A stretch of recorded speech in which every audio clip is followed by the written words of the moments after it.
কিন্তু হারামখোর কোনোদিন মহাসমুদ্রে ডুবে থাকলেও পাক হবে না।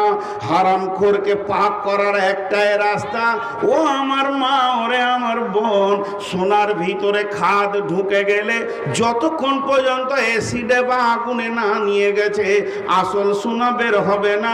হারামখোরকে পবিত্র একটা জিনিসে করতে পারবে, তার নাম হলো জাহান্নামের আগুন।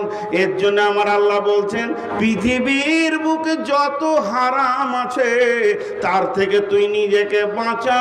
খবরদার হারামের দিকে যাবি না, হারাম খাবি না, হারাম চিন্তা করবি না।